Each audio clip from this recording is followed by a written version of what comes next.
जय जगन्नाथ। मु राजू सार ओडिशा स्कूल एकेडमी चैनल को आपण मानक स्वागत। आज सार सोमवार ये लेसन नोट तैयारी कराई श्रेणी षष्ठ प्रथम पीरियड सार अच्छी आमर भाषा 10टा 15 11टा प्रसंग वर्षा कवि परिचय प्रदान करी कवि परिचय प्रदान करेंगे ये सीजी ए लो कोड है ओडी 602 पाठ्यपुस्तक टीएलएम भाव व्यवहार कराई। एक वर्ष में केतोटी ऋतु थाए बर्तमान केउं ऋतु चली सब प्रश्न मो अदिति पर्यायर करी। बुध पर्यायर कवि परिचय प्रदान सहित कविता आवृत्ति करी स्वस्वर में सुंदर स्वर में पिलामानंकु समवेत आवृत्ति करने को कहबी। प्रयोग पर्यायर पिलामानंक द्वारा व्यक्तिगत आवृत्ति कराइबी। कवि जगन्नाथ दासଙ୍କ साहित्य कृति गुड़िक लिखापी कहबी कौ साहित्य से रचना कर। द्वितीय पीरियड आसला 11:45 English the raven and the fox CGL increase vocabulary power EN 602 T LO code textbook TLM भाव व्यवहार कराई। री discussion of previous stanzas reciting of new stanzas in proper rhythm chorus recitation individual recitation by the students practice the poem at home ये शेष पर्याय practice करने घर निर्देश देवी। तृतीय पीरियड 11:55 12:40 गणित रेखा और कोणर माप करें और तुलना करें CG M616 LO code textbook चित्रफद टीएलएम भाव व्यवहार कराई। अदिति पर्याय सूक्ष्म कोण क्या कहुए स्थूल कोण क्या कहुए प्रश्न करी कोणर माप और कोण मध्य तुलना संबंध में धारणा देवी। ऊपर जो भाई चित्र अंका है से चित्र सब कार्यफदर करने कोण गुड़िकर परिमाण को पिला पचारि। शून्यस्थान पूरण कर दिखाई आमर प्रयोग पर्यायर यापर एक वृत्त अंकन कर यार 1 तो 4 1 तो 5 1 तो 6 अंश आदि परिमाण दर्शाइवाई प्रसार पर्यायर कहबी। चतुर्थ पीरियड सामाजिक महासागर और महादेश महासागर गुरुत्वपूर्ण प्रभाव जानीपर ये हूँ सीजी SS 604 एलो कोड पाठ्यपुस्तक ग्लोबल टीएलएम पुनः आलोचना कर। अदिति पर्यायर महासागर मानव समाज को किपर प्रभावित करता से विषय धारणा देवी। बुध पर्यायर अभ्यास पर्यायर विश्व जलवायु को महासागर किपर प्रभावित करता लेख। प्रयोग पर्यायर कस्तम खस्तम मेल करने को कहबी। ग्लोब देखी महादेश गुड़िक चिन्हट करने प्रसार पर्यायर कहबी। षष्ठ पीरियड विज्ञान जीवजगतर विविधता विभिन्न परिसंस्थार उद्भिद मान चिन्ह पारे। SC 603 ये हूँ एलो कोड पाठ्यपुस्तक टीएलएम भाव व्यवहार कराई। तुम आखपाखे देखुवा वृक्षर नाम को अदिति पर्यायर पचारि। बुध पर्यायर विभिन्न परिसंस्थार बढ़ुवा उद्भिद मान संबंध धारणा देवी। मोर जो उद्भिदर पत्र कंटाया होता है कहीं ये विषय पिलाने लिखे अभ्यास पर्यायर। प्रयोग पर्यायर स्तंभ मेलन करेंगे एवं शीतल परिवेश में देखा जाउथुवा उद्भिद मानकर गोटे तालिका करेंगे। ये था षष्ठ श्रेणी पाठ्य योजना। एवं आस सप्तम श्रेणी मु सार स्क्रीनशॉट आगे व्यवस्था कर दूची।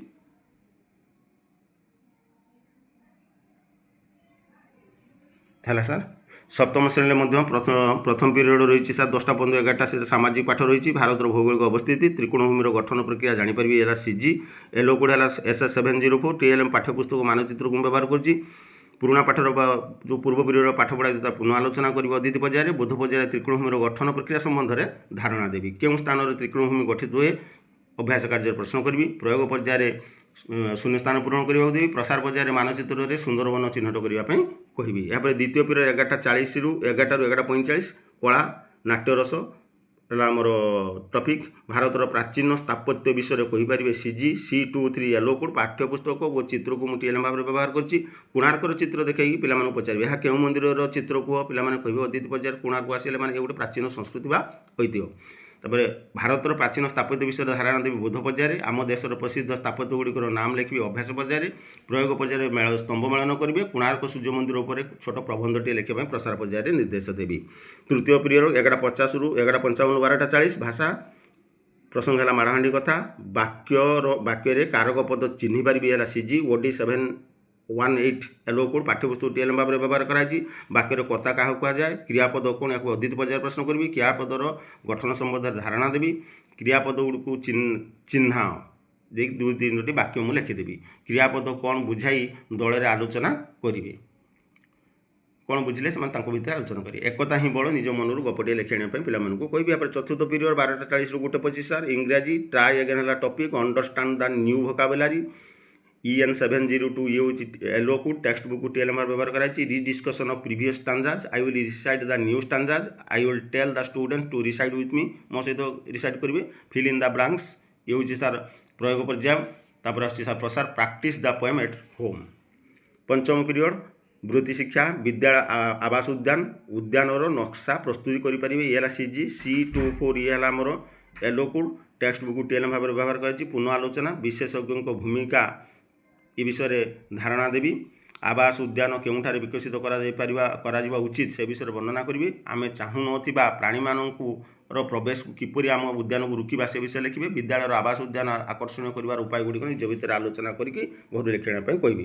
ଏହାପରେ ସାର୍ ଆରମ୍ଭ ହେଉଛି ଷଷ୍ଠ ପିରିୟଡ଼ ଗଣିତ। ଆମ ଚାରିପାଖରେ ଥିବା ବଡ଼ ସଂଖ୍ୟା ସ୍ୱଳ୍ପ ସମୟ ମଧ୍ୟରେ ଗୁଣଫଳ ସ୍ଥିର କରିପାରିବେ ଏ ଦକ୍ଷତା ହାସଲ କରିବେ ସାର୍। M702 ହେଲା yellow code text book TLM ଭାବରେ ବ୍ୟବହାର କରାଯାଇଛି। ପୁନଃ ଆଲୋଚନା କରିବି। ସଂକ୍ଷିପ୍ତ ପ୍ରଣାଳୀରେ ଗୁଣ କ୍ରିୟା ନିଜେ କରିକି ପିଲାମାନଙ୍କୁ ଦେଖାଇବି। ବ୍ଲାକବୋର୍ଡ଼ କାମ ହେବ ଏଇଠି ସାର୍। ସଂକ୍ଷିପ୍ତ ପ୍ରଣାଳୀରେ ଗୁଣଫଳ ନିର୍ଣ୍ଣୟ କର ଏ ପ୍ରଶ୍ନ ଦେବି ଆମର ଅଭ୍ୟାସ ପର୍ଯ୍ୟାୟରେ, ପ୍ରୟୋଗ ପର୍ଯ୍ୟାୟରେ ଶୂନ୍ୟସ୍ଥାନ ପୂରଣ କରି ଆଉ ପ୍ରସାର ପର୍ଯ୍ୟାୟରେ ପାଠ୍ୟ ବହିରେ ଥିବା ଅଭ୍ୟାସ କାର୍ଯ୍ୟ କରି ଆଣିବା ପାଇଁ ପିଲାମାନଙ୍କୁ ନିର୍ଦ୍ଦେଶ ଦେବି। ଏଇଠି ସାର୍ କମ୍ପ୍ଲିଟ୍ ହେଉଛି ମୋର ସପ୍ତମ ଶ୍ରେଣୀ ସୋମବାରର ପାଠ୍ୟ ଯୋଜନା। ତାପରେ ଯିବା ସାର୍ ଅଷ୍ଟମ ଶ୍ରେଣୀକି। ଅଷ୍ଟମ ଶ୍ରେଣୀର ସାର୍ ପ୍ରଥମ ପିରିୟଡ଼ ହେଲା ବିଜ୍ଞାନ ଅଣୁଜୀବ ଜଗତ ହେଲା ପ୍ରସଙ୍ଗ। ଅଣୁଜୀବ ଓ ଖାଦ୍ୟ ମଧ୍ୟରେ ସମ୍ପର୍କକୁ ବୁଝିପାରିବେ। ECG ୟେଲୋ କୋଡ୍ ହେଲା SC805। ପାଠ୍ୟପୁସ୍ତକକୁ TLM ଭାବରେ ବ୍ୟବହାର କରାଯାଇଛି। ଅଦିତି ପର୍ଯ୍ୟାୟ ଦହି କେଉଁଥିରୁ ପ୍ରସ୍ତୁତ ହୁଏ, ଏହାର ସ୍ୱାଦ କିପରି ପିଲାମାନଙ୍କୁ ପଚାରିବି। ଅଣୁଜୀବ ଖାଦ୍ୟସ୍ଥ ଥିବା ସମ୍ପର୍କକୁ ପିଲାମାନଙ୍କୁ ବୁଝାଇବି ବୁଧ ପର୍ଯ୍ୟାୟରେ। ଅଭ୍ୟାସ ପର୍ଯ୍ୟାୟରେ ଇଷ୍ଟ କିପରି କେକ୍ ଖୋଲାଇବାରେ ସାହାଯ୍ୟ କରେ ଲେଖିବେ। ପ୍ରୟୋଗ ପର୍ଯ୍ୟାୟରେ ଶୂନ୍ୟସ୍ଥାନ ପୂରଣ କରିବେ। ପ୍ରସାର ପର୍ଯ୍ୟାୟରେ ସ୍ପୁରୁଲିନା ନାମକ ଗୋଟେ ଅଣୁଜୀବ ଅଛି ତା ସମ୍ବନ୍ଧରେ ଲେଖିବେ। ତାପରେ ଆସୁଛି ସାର୍ ଦ୍ୱିତୀୟ ପିରିୟଡ଼ କଳା ନାଟକ ଶୈଳୀ ହେଲା ପ୍ରସଙ୍ଗ। ପ୍ରତିଷ୍ଠିତ ନାଟ୍ୟକାରଙ୍କ ନାମ ଓ ସେମାନଙ୍କର ସୃଷ୍ଟି କହିପାରିବେ। କ'ଣ ସବୁ ରଚନା କରିଛନ୍ତି। C15 ହେଲା ୟେଲୋ କୋଡ୍ ପାଠ୍ୟପୁସ୍ତକ TLM ଭାବରେ ବ୍ୟବହାର କରାଯାଇଛି। ଅଦିତି ପର୍ଯ୍ୟାୟ ପ୍ରଶ୍ନ ତୁମ ପ୍ରିୟ ନାଟକର ନାମ କ'ଣ, ତାହାର ନାଟ୍ୟକାର କିଏ ପିଲାମାନେ କହିବେ। ଓଡ଼ିଶାର କୃତି ନାଟ୍ୟକାରଙ୍କ ବିଷୟରେ ଧାରଣା ଦେବି। ବୋଧ ପର୍ଯ୍ୟାୟରେ ଜଗନ୍ନାଥ ପାଣିଙ୍କ ନାଟ୍ୟ ପ୍ରତିଭା କିପରି ଥିଲା ଲେଖ। ଇଏ ହେଉଛି ସାର୍ ଆମର ଅଭ୍ୟାସ ପର୍ଯ୍ୟାୟ। ତାପରେ ଆସିଲା ପ୍ରୟୋଗ ପର୍ଯ୍ୟାୟ। ପ୍ରୟୋଗ ପର୍ଯ୍ୟାୟରେ ମୁଁ ଶୂନ୍ୟସ୍ଥାନ ପୂରଣ କରିବାକୁ ଦେବି। ପାଠାଗାରରୁ ଜଗନ୍ନାଥ ପାଣିଙ୍କର ନାଟକ ନେଇ ପଢ଼ିବା ପାଇଁ ପ୍ରସାର ପର୍ଯ୍ୟାୟରେ ନିର୍ଦ୍ଦେଶ ଦେବି। ତୃତୀୟ ପିରିୟଡ଼ ସାର୍ ବୃତ୍ତି ଶିକ୍ଷା ହାଇଡ୍ରୋପୋନିକ୍ସ ନିଜେ ହାଇଡ୍ରୋପୋନିକ୍ସ ବ୍ୟବସ୍ଥା କରିପାରିବେ ଏ ଦକ୍ଷତା ହାସଲ କରିବେ ସେମାନେ। C24 ହେଲା ୟେଲୋ କୋଡ୍। ଏଥିପାଇଁ ମୁଁ TLM ବ୍ୟବହାର କରିଛି ସରୁ ପାଇପ୍ ବୋତଲ ମାଟି ଓ ମଞ୍ଜି କରିକି ଦେଖେଇବି। ହାଇଡ୍ରୋପୋନିକ୍ସର ଭିଡ଼ିଓ ଗୋଟେ ଦେଖେଇବି। ଅଦିତି ପର୍ଯ୍ୟାୟରେ ହାଇଡ୍ରୋପୋନିକ୍ ବ୍ୟବସ୍ଥା କ'ଣ ଧାରଣା ଦେବି। ହାଇଡ୍ରୋପୋନିକ୍ ବ୍ୟବସ୍ଥାର ସୋପାନ ଗୁଡ଼ିକୁ ପିଲାମାନେ ଲେଖିବେ। ଅବଶୋଷଣ ପ୍ରଣାଳୀରେ ହାଇଡ୍ରୋପୋନିକ୍ ବ୍ୟବସ୍ଥା କିପରି କରାଯାଇପାରିବ ଦଳ ମଧ୍ୟରେ ଆଲୋଚନା କରିବେ। ଚତୁର୍ଥ ପିରିୟଡ଼ 12:40ରୁ 1:25 ଗଣିତ ଘାତର ଖେଳ ବଡ଼ ସଂଖ୍ୟା ଗୁଡ଼ିକ ମାନକ ରୂପରେ ଲେଖିପାରିବେ। M805 ହେଲା ୟେଲୋ କୋଡ୍ ପାଠ୍ୟପୁସ୍ତକ TLM ଭାବରେ ବ୍ୟବହାର କରାଯାଇଛି। ବିଦ୍ୟାଳୟଠାରୁ ତୁମ ଘରର ଦୂରତା କେତେ, ପୃଥିବୀଠାରୁ ଚନ୍ଦ୍ର ଦୂରତା କେତେ, ଏଇଟା ବଡ଼ ବଡ଼ ଦୂରତା ନା, ଏଇଠୁ ଆରମ୍ଭ ହେବ ବଡ଼ ସଂଖ୍ୟା। ମାନକ ରୂପର ବ୍ୟବହାର ସମ୍ବନ୍ଧରେ ପିଲାମାନଙ୍କୁ ବୁଝାଇବି ବୁଧ ପର୍ଯ୍ୟାୟରେ। ଆମ ପୃଥିବୀ କେତେ ବର୍ଷର ପୁରୁଣା ଏ କଥା ମୁଁ ପ୍ରୟୋଗ ପର୍ଯ୍ୟାୟରେ କରିବି। ତାପରେ ଅଭ୍ୟାସ ପର୍ଯ୍ୟାୟ ପ୍ରୟୋଗ ପର୍ଯ୍ୟାୟରେ ଗୋଟିଏ ସେକେଣ୍ଡରେ ଗୋଟିଏ ତାରା ଗଣାଗଲେ ବ୍ରହ୍ମାଣ୍ଡରେ ତାରା ସବୁ ଗଣିବାକୁ କେତେ ସମୟ ଲାଗିବ। ମାନକ ରୂପକୁ କେଉଁ କେଉଁ କ୍ଷେତ୍ରରେ ପ୍ରୟୋଗ କରାଯାଇଥାଏ ଚିନ୍ତା କରି ଲେଖ। ଇଏ ହେଉଛି ପ୍ରସାର ପର୍ଯ୍ୟାୟ ସାର୍। ତାପରେ ଆସୁଛି ପଞ୍ଚମ ପିରିୟଡ଼ ସାମାଜିକ ପାଠ ଭାରତ ଓ ବିଶ୍ୱ ସିମେଣ୍ଟ ଶିଳ୍ପର ପ୍ରଦୂଷଣତାକୁ ବୁଝିପାରିବେ। SS806 ହେଲା ୟେଲୋ କୋଡ୍ ପାଠ୍ୟପୁସ୍ତକ TLM ଭାବରେ ବ୍ୟବହାର କରାଯାଇଛି। ତୁମ ଘର କେଉଁଥିରେ ତିଆରି ହୋଇଛି। ଏ ହେଉଛି ଅଦିତି ପର୍ଯ୍ୟାୟ ପ୍ରଶ୍ନ। ସିମେଣ୍ଟ ଶିଳ୍ପ ଯୋଗୁଁ ହେଉଥିବା ପ୍ରଦୂଷଣ ସମ୍ପର୍କରେ ନୂତନ ଧାରଣା ଦେବି ବୋଧ ପର୍ଯ୍ୟାୟ। ସିମେଣ୍ଟ ଶିଳ୍ପ କିପରି ବାୟୁ ପ୍ରଦୂଷିତ ହେଉଛି ତାହା ଚିନ୍ତା କରି ଲେଖିବେ। ଇଏ ହେଉଛି ଅଭ୍ୟାସ ପର୍ଯ୍ୟାୟ। ପ୍ରୟୋଗ ପର୍ଯ୍ୟାୟରେ ସିମେଣ୍ଟ ଶିଳ୍ପ ଯୋଗୁଁ କେଉଁ ସବୁ ପ୍ରଦୂଷଣ ହୋଇଥାଏ ଦଳରେ ଆଲୋଚନା କରିବେ। ସିମେଣ୍ଟର ବହୁଳ ବ୍ୟବହାରକୁ ତୁମେ କିପରି ରୋକିପାରିବ ଏଇଟା ସାର୍ ପ୍ରସାରର କାର୍ଯ୍ୟ।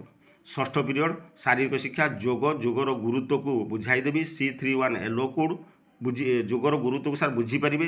C31 ହେଲା ୟେଲୋ କୋଡ୍ ଯୋଗର ଚିତ୍ର ଗୋଟେ ମୁଁ ପିଲାମାନଙ୍କୁ ଦେଖେଇବି। ଆସନ କ'ଣ ପ୍ରାଣାୟାମ କ'ଣ ଏ ବିଷୟରେ ପିଲାମାନଙ୍କୁ ପଚାରିବି। ଯେକୌଣସି ଏକ ଯୋଗ ମୁଁ କରିକି ଦେଖେଇବି। ପିଲାମାନଙ୍କ ଦ୍ୱାରା ବ୍ୟକ୍ତିଗତ ଯୋଗ କରାଇବି। ପଦ୍ମାସନର ଉପକାରିତା ଆଲୋଚନା କର। ଘରେ ପ୍ରତିଦିନ ଯୋଗାଭ୍ୟାସ କରିବାକୁ ପିଲାମାନଙ୍କୁ ନିର୍ଦ୍ଦେଶ ଦେବି। ଇଏ ହେଉଛି ସାର୍ ପ୍ରସାର ପର୍ଯ୍ୟାୟ। ଏଇଠି ମୋର ଶେଷ ହୋଇଛି 3ଟି ଶ୍ରେଣୀର ପଞ୍ଚପଦୀ ଲେସନ୍ ପ୍ଲାନ୍। ସାର୍ ଧନ୍ୟବାଦ। ଆପଣମାନେ ଏହିପରି ଭିଡ଼ିଓ ଦେଖୁଥାନ୍ତୁ, ସେୟାର କରୁଥାନ୍ତୁ, ଲାଇକ୍ କରୁଥାନ୍ତୁ। ଜୟ ଜଗନ୍ନାଥ।